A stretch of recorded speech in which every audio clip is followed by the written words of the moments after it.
مولاي صل وسلم دائما أبدا على حبيبك خير الخلق كلهم مولاي صل وسلم دائما أبدا على حبيبك. Dari ulama kita Syekh Ibnu Malik.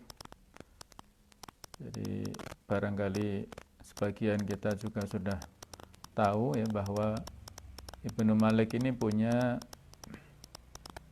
nazam yang sangat khas ya, yang disebut alfiyah.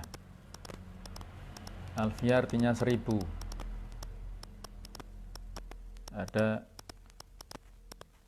kata-kata alfiyah tapi dipakai karena saking ngefansnya dengan bait itu ya. Jadi 1000 bait yang berisi masalah kaidah-kaidah nahwu. Biasanya dipakai di pesantren-pesantren ya. Dihafalkan sampai ya sangat kuat ya hafalannya di kalangan masyarakat kita.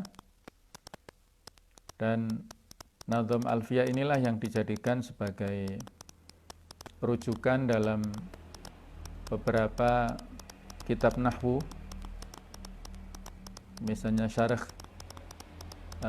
Ibnu Aqil misalnya, kemudian syarah dari apa itu kitab nahwu yang lain yang Awdhul Masalik misalnya, itu rujukannya adalah alfiyah ini. Beliau ini lahir di Andalus sekitar tahun 600 Hijriah dan meninggal di Damaskus tahun 672 ya.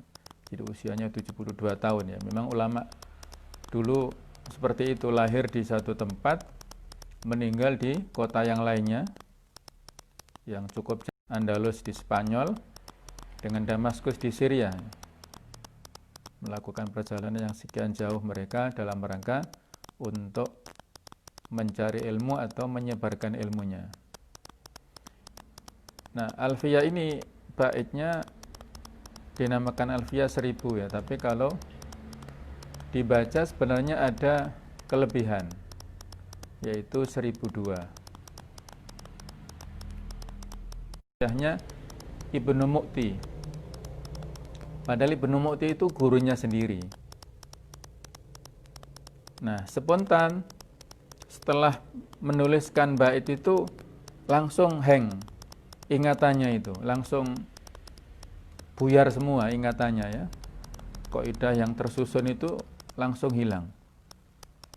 Dan bingung dia ya, bagaimana mengembalikan file-file itu ya. Kalau ibarat kita sudah punya file di komputer ternyata hang ya, nggak bisa dibuka, itu kepingin mana ya. Ini bingung dia. Akhirnya sebagai wujud ya ikhtiarnya, Syekh Ibnu Malik ini berziarah ke kuburan gurunya, yaitu Syekh Ibnu Mu'ti ini. Dia mendoakan gurunya ya, membacakan ayat Al-Quran untuk gurunya, sampai pada saat itu tertidur. Murid ini diingatkan gurunya bahwa bait-baitnya itu seperti ini, seperti ini, seperti ini. Akhirnya pada saat Ibnu Malik terbangun, dia menyesal ya, dan baru menyadari kesalahannya. Apa itu kesalahannya? Bahwa dia kurang punya adab terhadap gurunya ya. Inti daripada cerita ini adalah bagaimanapun pandainya kita sebagai murid, tetap harus beradab kepada guru kita. Jangan merasa lebih pinter, jangan merasa lebih pandai daripada guru kita. Karena yang mengajarkan ilmu sekecil apapun itu adalah guru kita. Bahkan Imam Syafi'i itu pernah, atau mungkin Ali ya, ulama yang mengatakan itu, ana abdu man 'allamani harfan, aku adalah hamba kepada orang yang mengajarkan kepadaku walaupun satu huruf. Jadi kalau ada orang yang memberi informasi, mengajarkan kepada kita walaupun satu huruf, satu kata, satu informasi, kalau itu berguna untuk menambah iman kita, untuk menguatkan rasa takut kita kepada Allah, maka itu adalah guru kita yang harus kita hormati, harus kita agungkan ya. Dan itulah kelebihan ya. Dalam Islam sudah disusun sedemikian rupa ya, adab ta'limu ta'lim ya, adab dalam hal berguru. Ini adalah kelebihan dalam Islam. Orang yang belajar sesuatu tanpa guru itu kekurangannya dia kurang punya adab. Tapi kalau dia belajar dari seorang guru, maka dia punya sifat tawadhu, punya rendah hati, dan menyadari akan kekurangan ilmunya. Kalau dia pinter karena usahanya sendiri, itu tadi ya, kekurangannya kurang bisa menjaga kesompanannya atau adabnya ya. Jadi kita kembali kepada pernyataan atau bait daripada Ibnu Malik ini, beliau mengatakan wa hadfu ma yu'lamu jaizu kama taqulu zaitun ba'du man indakum ya. Dan membuang sesuatu yang diketahui, dalam hal ini adalah khobar, itu hukumnya boleh sebagaimana engkau mengatakan Zaid ba'da man indakuma, setelah ada pertanyaan dari orang yang man indakuma atau man indakum, terus kemudian kita jawab Zaid. Nah, perkataan Zaid itu adalah mubtada, khobarnya terbuang. Khobarnya sudah disebutkan secara otomatis, bisa difahami ya, yaitu Zaid indana. Zaid ada di sisi kita atau di samping kita. Jadi kaidah ini menunjukkan bahwa misalnya Hasan mengatakan akhalidun fil bait, apakah ada Khalid di rumah? Maka si Zaid mengatakan na'am, betul ada. Nah, jadi kata-kata iya itu mewakili kalimat yang dibuang, yaitu mubtada dan khobar. Bahkan ini mubtada dan khobar sekaligus itu dibuang ya, karena sudah difahami dari pertanyaan. Sehingga dari pengantar ini bisa kita simpulkan bahwa membuang khobar ini sama dengan membuang mubtada ya. Ada statusnya yang boleh dan ada statusnya yang wajib. Status yang boleh kita membuang khobar adalah yang pertama, apabila khobar ini berada di posisi jawaban untuk sebuah pertanyaan seperti di atas ini.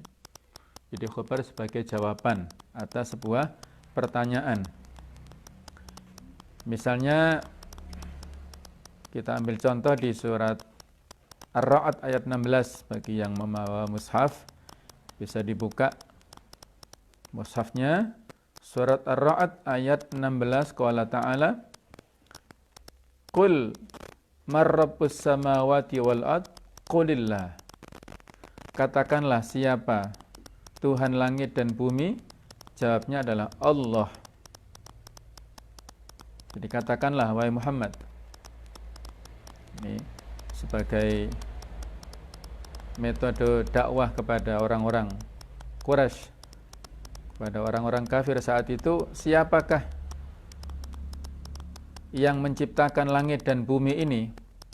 Maka katakanlah Allah. Ada kata-kata qulillahu. Katakanlah Allah. Jadi Allah di sini sebagai mubtada'nya, sementara khobarnya sudah difahami dari pertanyaan. Allahu Rabbus samawati wal ard. Allah adalah sebagai Rabb, sebagai pencipta langit dan bumi. Yang walaupun sebenarnya orang-orang Quraisy pada zaman jahiliyah dulu sebenarnya sudah tahu ya, kalimat bismillah ya, kalimat Allahu Akbar itu sudah dikenal oleh orang-orang Quraisy sejak dulu. Mereka sudah tahu bahwasanya Allah sebagai Rabb-nya, pencipta langit, pencipta bumi, pencipta manusia itu adalah Allah. Itu sudah mafhum, difahami oleh orang-orang Quraisy. Wala in sa'altahum man khalaqahum la yaquluna Allah. Seandainya kalau engkau bertanya kepada mereka, wahai Muhammad, siapakah yang menciptakan mereka itu, pasti mereka menjawab Allah. Jadi mereka intinya secara tauhid rububiyah itu mengakui ya, Allah sebagai Rabb-nya. Namun tauhid rububiyah saja kan belum cukup. Harus diimbangi dengan tauhid uluhiyah, yaitu menghambakan diri ya, tauhid ibadah. Kalau tauhid rububiyah itu pengakuan Allah sebagai pencipta,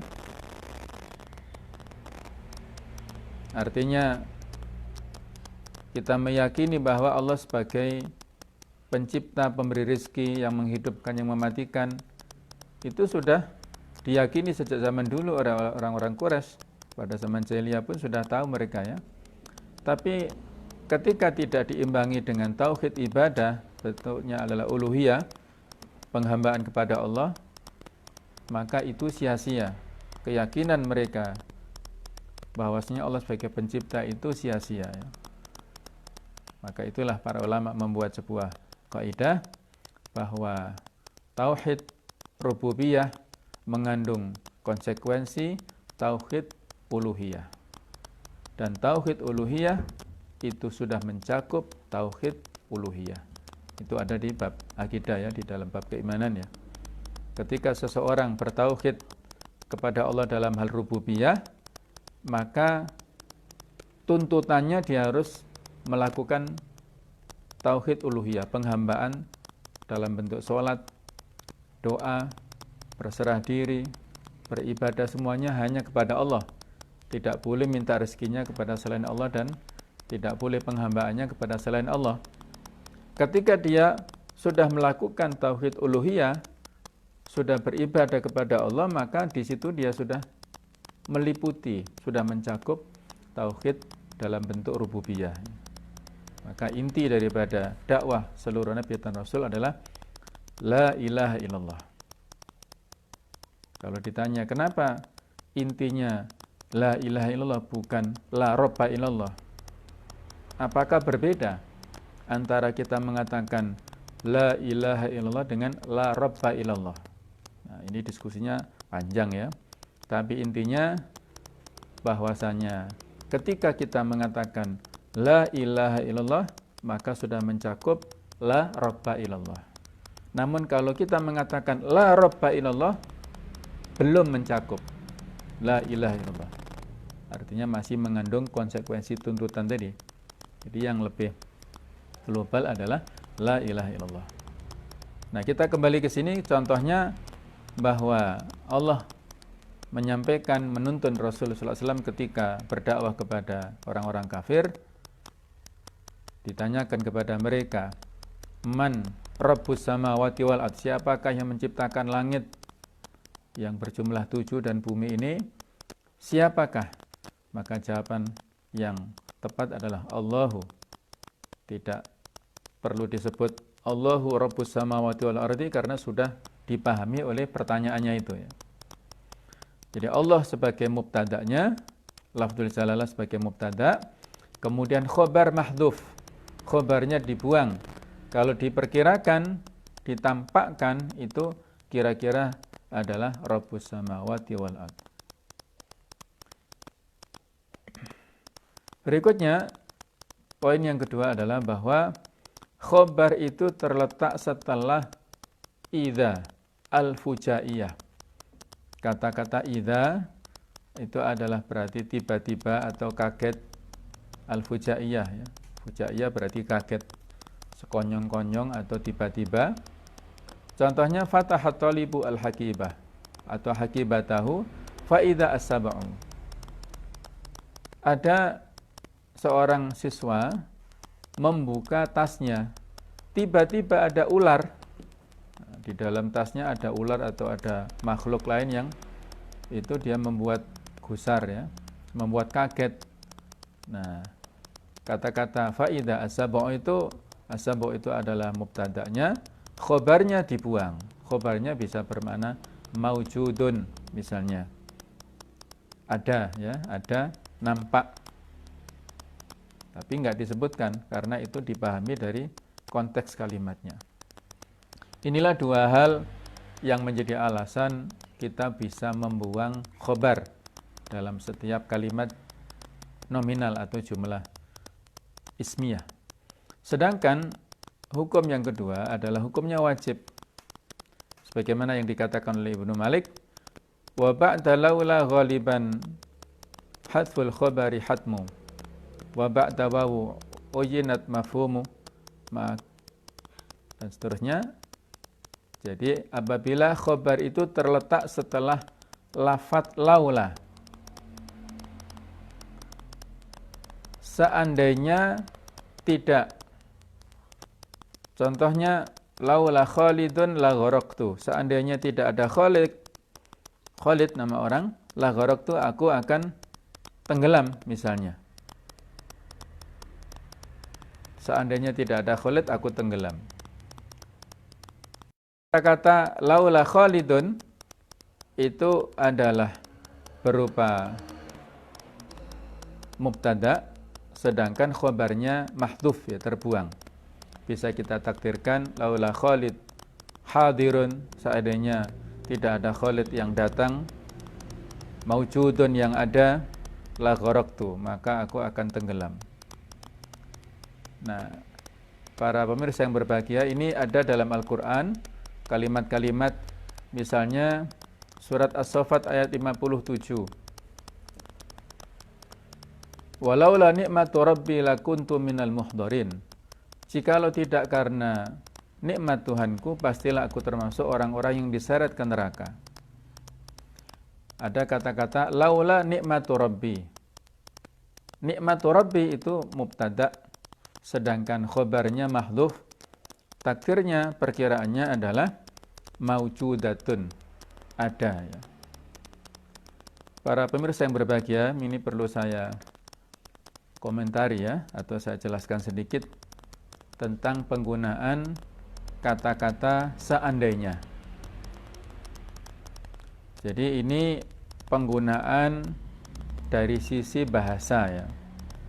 Memang ada dalam penggunaan kalimat sehari-hari, kemudian ada juga di dalam hadis ya, penggunaan lau ini, seandainya. Namun dalam perspektif tauhid, penggunaan lau ini ada rinciannya. Ada sebuah hadis yang intinya memberikan makna kepada kita, la taqulu lau anni fa'altu kadza wa kadza. Jangan mengatakan seandainya tadi aku melakukan ini dan itu. Walakin qulu, akan tetapi katakanlah qaddarallahu wa ma syaa fa'ala.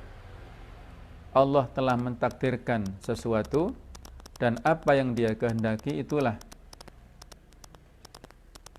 fa'ala ya, beliau atau Dia kerjakan. Wa ma syaa fa'ala, apa yang Dia kehendaki oleh Allah itulah yang Dia kerjakan. Fa inna lau taftahu abwaaba syaitan. Karena kata-kata seandainya itu membuka pintu-pintu setan. Nah, jadi kalau penggunaan lau seandainya atau laula seandainya tidak, itu digunakan untuk ekspresi ketidakpercayaan kepada takdir Allah, maka ini tidak boleh ya. Tadi kalau nggak ada kamu, anak kecil itu ketabrak misalnya, ketabrak mobil. Nah, siapa yang bisa menjamin? Bisa jadi ketika tidak ada yang nolong, mobilnya berhenti dulu kan bisa ya. Jadi apa yang sudah terjadi dan sudah diberikan takdir oleh Allah Ta'ala seperti itu, tidak perlu kita berikan komentar seolah-olah itu menafikan kekuasaan Allah.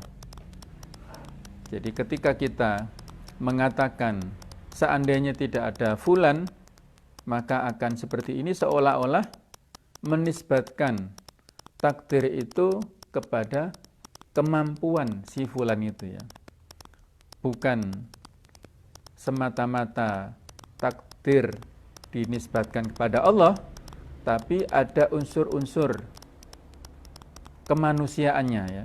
Itulah yang menjadi terlarang ya. Tidak boleh kalau ungkapan itu bermakna pada kejadian ya, dimaksudkan untuk kejadian yang sudah lewat. Seandainya itu enggak ada, dia enggak masuk, dia misalnya enggak menang kita. Nah, belum tentu ya. Bisa jadi kalau dia enggak masuk kita malah menang banyak. Nah, jadi enggak bisa dipastikan seperti itulah ya. Tapi kalau itu untuk sesuatu kejadian yang belum terjadi, berupa angan-angan misalnya ya. Misalnya ada dalam hadis itu tentang ghibthah ya. Paham ghibthah? Ghibthah itu iri yang positif. La hasada illa fitnataini. Tidak boleh seseorang itu iri kecuali dalam dua hal. Iri hasad itu akhlak yang tercela. Tapi kalau kita iri kepada orang lain dalam dua hal, ini diperbolehkan. Yaitu yang pertama, kita iri kepada orang yang ahli membaca Al-Quran. Dia membaca siang malam. Yang kedua, kita iri kepada orang yang rajin sodakoh, orang kaya yang punya harta, kemudian mensodakohkan hartanya. Nah, kemudian ada orang lain, kita yang berandai-andai seandainya aku punya uang, maka aku akan bersodakoh seperti itu. Maka oleh Rasulullah SAW dalam sebuah hadis, huma fil ajri sawaun, atau kama qala ya. Keduanya dalam pahala itu sama. Inilah dahsyatnya niat ya. Kalau ada orang yang nyumbang jumlahnya besar, kemudian kita tidak punya sebanyak itu uangnya ya. Terus kita berandai, ya Allah, seandainya saya punya uang yang banyak, niscaya saya akan niru si bapak itu, si fulan itu ya. Maka itu sudah dicatat oleh Allah Ta'ala. Bahkan hadis ini menguatkan keduanya dalam pahala itu sama. Nah, coba ini ya, dahsyatnya niat seperti itu. Kalaupun dia diberikan uang ya belum tentu, tapi dia sudah punya azam, punya tekad yang seperti itu ya. Karena pada hakikatnya rezeki itu kan Allah yang memberikan ya. Dia diberikan rezeki oleh Allah ya. Yang menentukan kadar rezekinya itu Allah kepada dia. Sebagai bentuk rasa syukurnya dia berinfak sedekah seperti itu. Yang menentukan rezeki kepada kita juga Allah. Dan kita mengalokasikannya sesuai dengan kemampuan kita. Kalau kita berandai-andai seperti itu, rezeki yang kita dapatkan maksudnya yang banyak ya, kita akan sebanyak itu, maka kita akan dapat pahala. Kecuali beda kalau sebenarnya dia secara ekonomi di bawah kita. Kita sebenarnya lebih banyak hartanya, tapi sedekah yang kita alokasikan lebih sedikit daripada si fulan yang pas-pasan. Nah, itu beda lagi ya. Ini kasusnya kalau kita tidak mampu, orang itu mampu terus punya contoh yang baik yang bisa kita jadikan inspirasi, kemudian kita tiru, maka kita ketika punya angan-angan, seandainya, itu berarti seandainya yang positif. Nah, itulah keangan-angan yang dianjurkan ya, untuk yang positif. Kalau Imam Nawawi mengatakan, itu adalah ghibtah, iri yang positif. Kalau hasad itu negatif, kalau ghibtah itu yang positif. Nah, kalau misalnya kita barangkali dihadapkan pada satu pertanyaan, nah kenapa kalau memang kata-kata lau itu tidak boleh, kenapa Allah Ta'ala banyak di dalam ayat memberikan contoh kepada kita? Seperti ayat tadi surat As-Saffat ayat 57. Kemudian ayat yang sebelumnya juga bisa kita baca cerita tentang Nabi Yunus alaihissalam. Surat, barangkali pemirsa kalau ada mushaf di rumah bisa dibuka sekaligus kita tadabbur singkat ayat ini. Surat As-Saffat ayat 100, bukan sebelumnya, mohon maaf ya. Sesudahnya ayat 143. As-Saffat 143. Allah berfirman, "Falaula annahu kana minal musabbihin lalabitha fi batnihi ila yaumi yub'atsun." Cerita Nabi Yunus ya. Beliau ini pelajaran bagi kita ya, beliau marah kepada kaumnya karena berdakwah tidak dihiraukan. Terus akhirnya berangkat mengarungi lautan lewat kapal, terus singkat cerita dia kena takdir ya, namanya muncul terus sehingga harus dibuang ke laut. Maka Allah menyelamatkan Yunus ini dengan dimakan ikan paus itu.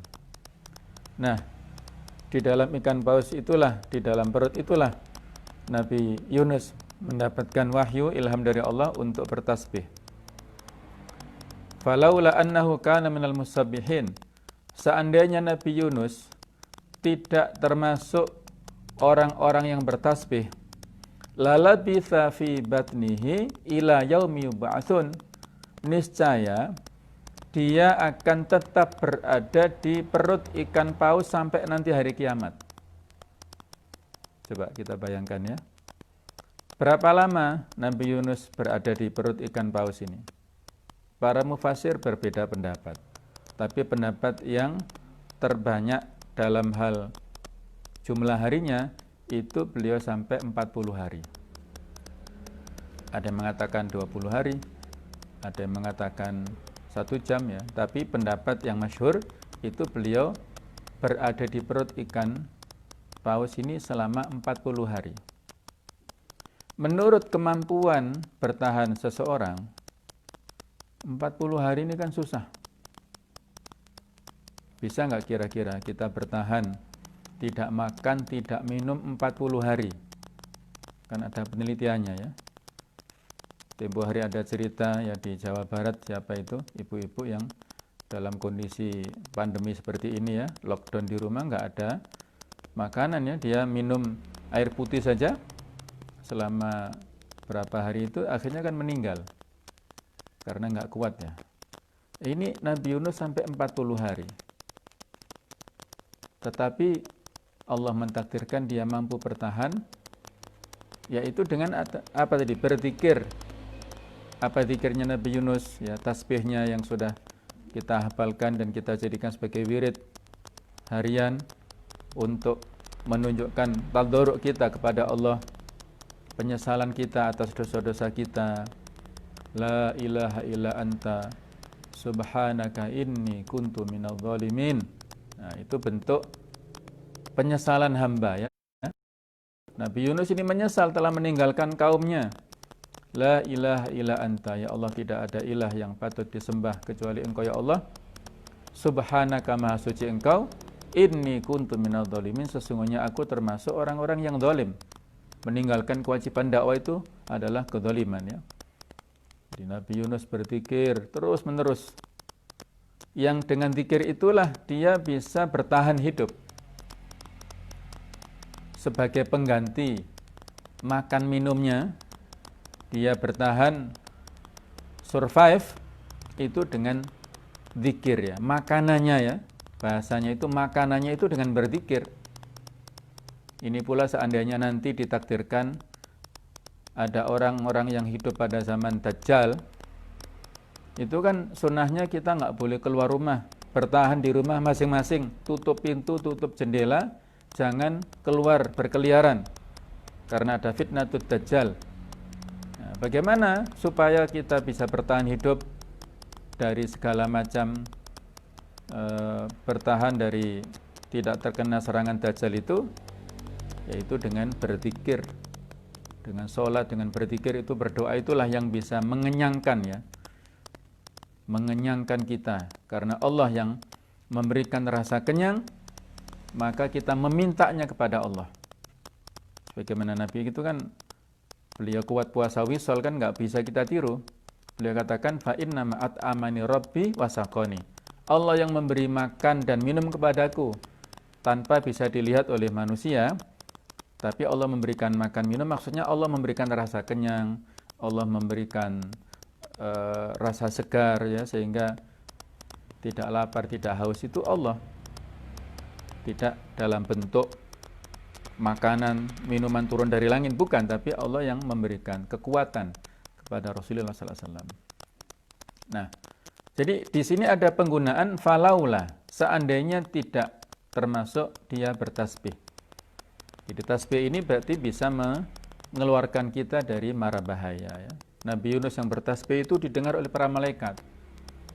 Dan para malaikat sendiri yang menawarkan bantuan jasa kepada Allah. Ya Allah, utuslah aku untuk menyelamatkan Nabi Yunus ya Allah. Kasihan dia berzikir ya, didengar oleh penduduk langit sana. Bisa kita bayangkan ya, berzikirnya Nabi Yunus di dasar lautan, tapi terdengarnya sampai ke langit sana. Itulah ya kekuasaan Allah. Maka Allah mengutus malaikat untuk mendatangi ikan paus dan mengeluarkan Nabi Yunus. Yang sebenarnya ikan pausnya nggak mau ikan Nabi Yunus itu. Dia merasa nyaman. Coba ya, Nabi Yunus berzikir tasbih la ilaha illa anta subhanaka inni kuntu minadh dhalimin, ini ikan pausnya merasa nyaman dengan zikirnya Nabi Yunus. Aslinya nggak mau dia mengeluarkan, dia nyaman ya, kemana-mana diiringi dengan zikirnya Nabi Yunus. Tapi karena ini perintah Allah, ikan paus juga makhluknya Allah, tidak boleh menentang kepada perintah Allah, maka dikeluarkanlah Nabi Yunus ini ke pantai dalam keadaan yang seperti bayi, maksudnya ya melungsungi ya, jadi rambutnya, kulitnya itu seperti orang yang habis kena sakit lah gitu ya, karena dia lama berada di perut ikan paus itu. Kemudian Allah memberikan bantuan lewat makhluk-makhluknya yang lain ya. Nah, penggunaan lau seperti ini tidak serta-merta kemudian menjadikan semacam legalitas kepada kita untuk mengatakan yang serupa ya. Barangkali ini sama dengan pernyataan di dalam beberapa ayat yang sudah kita singgung beberapa waktu yang lalu tentang sumpah ya. Jangan kemudian kita berdalih, loh nggak apa-apa sumpah atas nama makhluk, toh Allah banyak bersumpah atas nama makhluknya, wal asri wad duha wal laili wasyamsi dan sebagainya ya. Kalau Allah menggunakan sumpah atas nama makhluk berarti kan kita boleh. Nah, ini kesimpulan yang salah ya, bahwa Allah nggak sama dengan makhluknya. Laisa kamitslihi syai'un wa huwa samiul basir. Allah tidak sama dengan makhluknya. Tidak ada yang menyerupai dengan Allah sesuatu pun, dan dialah Allah yang maha mendengar lagi maha melihat. Apa yang boleh dilakukan oleh Allah itu tidak serta-merta kemudian kita boleh untuk melakukannya. Contohnya apa? Di antaranya sombong ya. Sudah kita contohkan kemarin bahwasanya al-kibru ridai. Sombong itu selendangku, pakaian kebesaranku. Kalau dipakai oleh manusia berarti dia menyaingi Allah. Nah, jadi kalau Allah boleh sombong, kita nggak boleh ya. Nah, jadi memang segala sesuatu harus secara proporsional kita tempatkan pada tempatnya, kita pahami secara utuh supaya tidak menimbulkan salah persepsi dan salah paham, kemudian salah dalam mengambil sebuah kesimpulan serta bersikap yang tidak tepat ya. Berbeda antara khalik dan makhluk. Jangan sampai ada pemahaman-pemahaman tertentu ya yang itu melebihi batas. Contohnya pemahaman al-hulul atau mirip seperti wihdatul wujud, manunggaling kawula Gusti. Nah, itu pemahaman yang bahaya ya. Allah bersemayam di dalam hati dan di dalam fisik manusia. Yang barangkali itu memahami dari hadis secara tidak tepat. Fakuntu sam'ahu alladhi yasma'u bihi wa basarahu alladhi yubsiru bihi wa yadahu allati yabtishu biha wa rijlahu allati yamshi biha ya. Kalau Allah sudah cinta kepada seorang manusia, maka aku akan menjadi pendengarannya, menjadi penglihatannya, menjadi tangannya, menjadi kakinya. Itu kalau dipahami dalam bentuk pemahaman yang salah kan seperti itu. Ada pemahaman hulul dan wihdatul wujud tadi ya. Hulul itu menempatinya Allah kepada fisik seseorang. Kalau itu dipahami secara sepihak seperti itu dengan pemahaman yang tidak tepat, maka akan menghasilkan sikap yang melebihi batas. Dia tidak akan mempedulikan lagi dengan hukum-hukum Allah. Dia sudah mengaku Allah bersemayam dalam hatiku, dalam fisikku ini. Halal haram tergantung aku, karena Allah sudah menyatu dalam diriku misalnya ya. Na'udzubillah. Seperti dulu yang dilakukan oleh Syekh Siti Jenar ya, yang kemudian dimusuhi dan dibunuh oleh wali-wali Allah yang lain itu ya. Karena dia merasa itu menempatkan posisi seperti Tuhan dan menghalalkan segala macam cara yang orang lain haram untuk dia halal. Nah, ini bahaya ya. Hukum syariat itu untuk semuanya.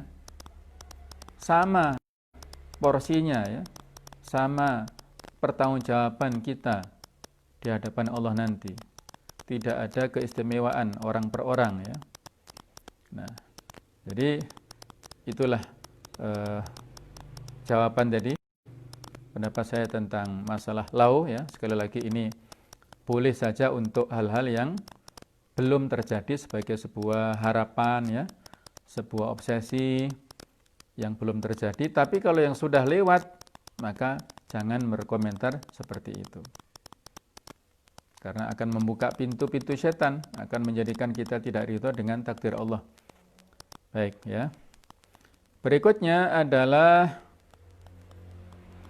apabila mubtada mengandung makna sumpah, maka khobar wajib dibuang. Contohnya la'amruk inni uhibbuk ya. Ini mengatakan seorang suami kepada istrinya, la'amruki ya zaujati inni uhibbuk.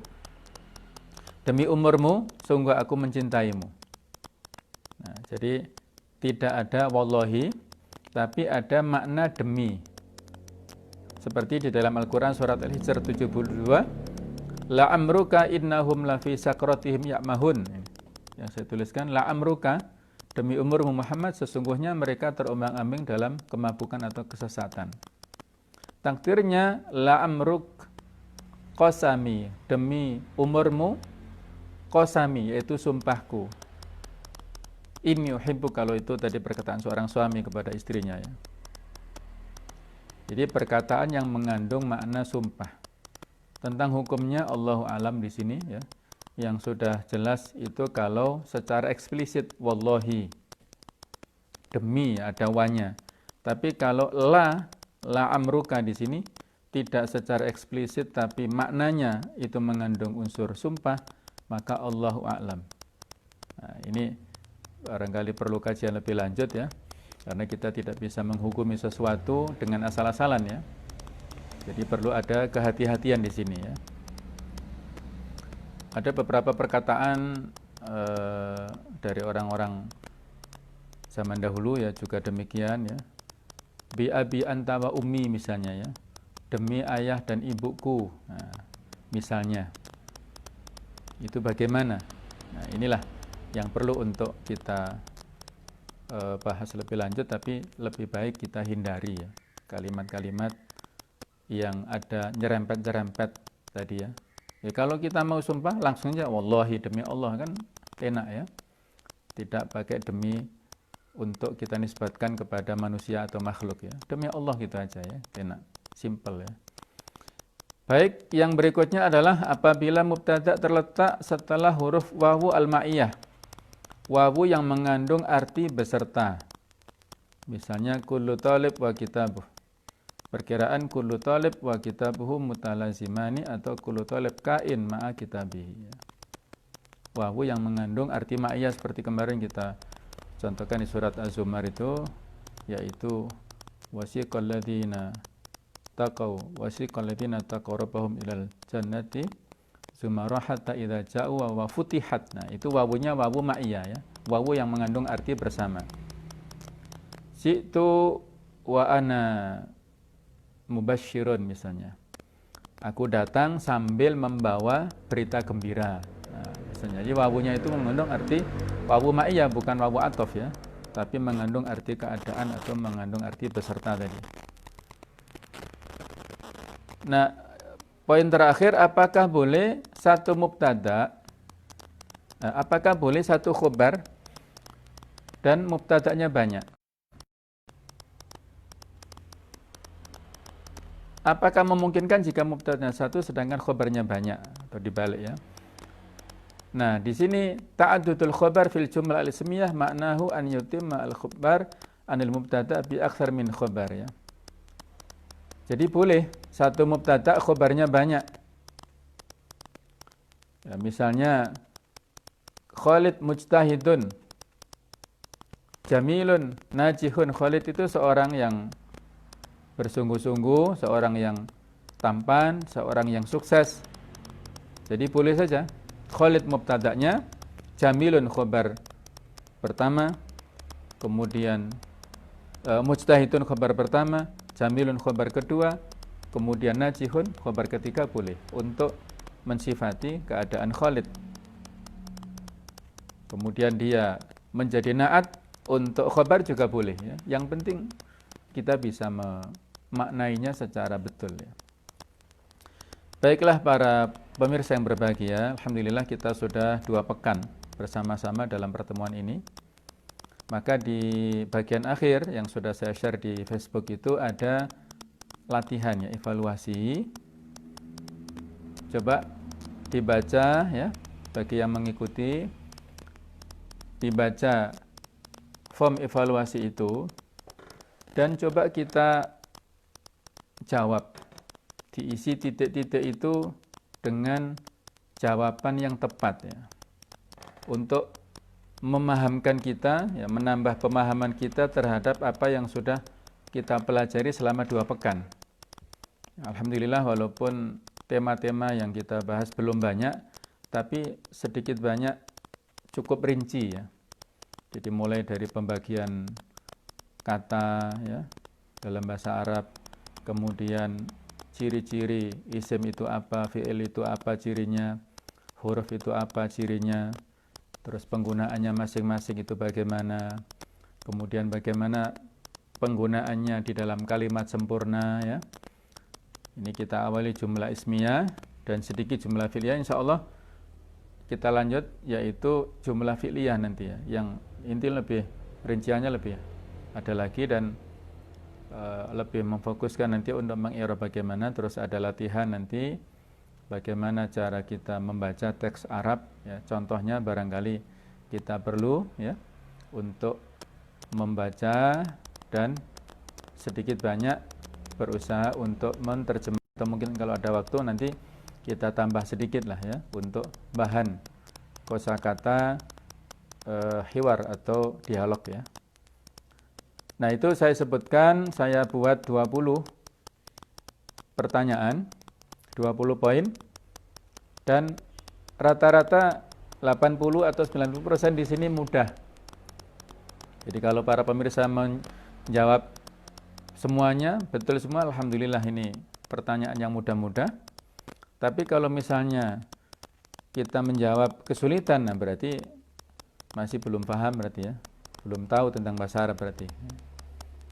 Jadi ini ada 20 pertanyaan ya. Yang pertama, kalimah dalam bahasa Indonesia,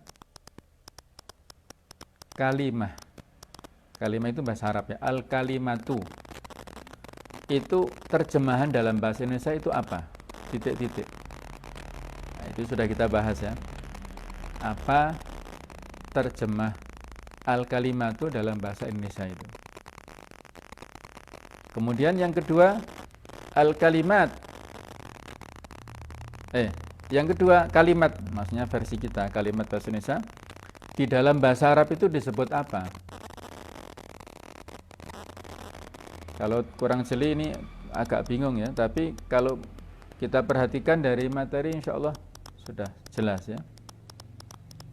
Kalimah itu maknanya di bahasa kita, penggunaan bahasa Indonesia apa?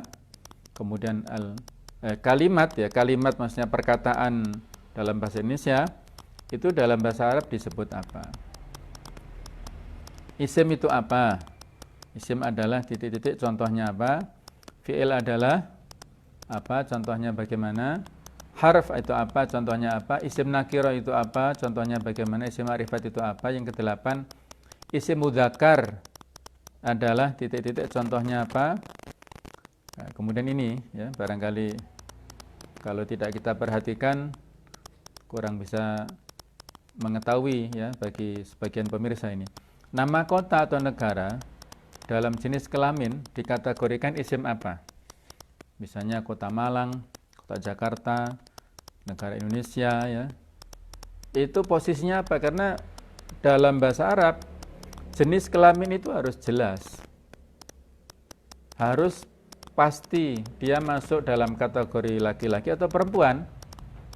Jenis kelamin bukan hanya manusia ya, tapi benda-benda padat itu digolongkan pada jenis kelamin tertentu supaya nanti kata kerjanya menyesuaikan ya. Yang ke-10 jamak taksir adalah titik-titik, contohnya apa? Fi'il amar adalah titik-titik, contohnya. Isim dhamir adalah apa? Contohnya apa? Nah, dhamir yang terlihat ada dua macam ya. Dhamir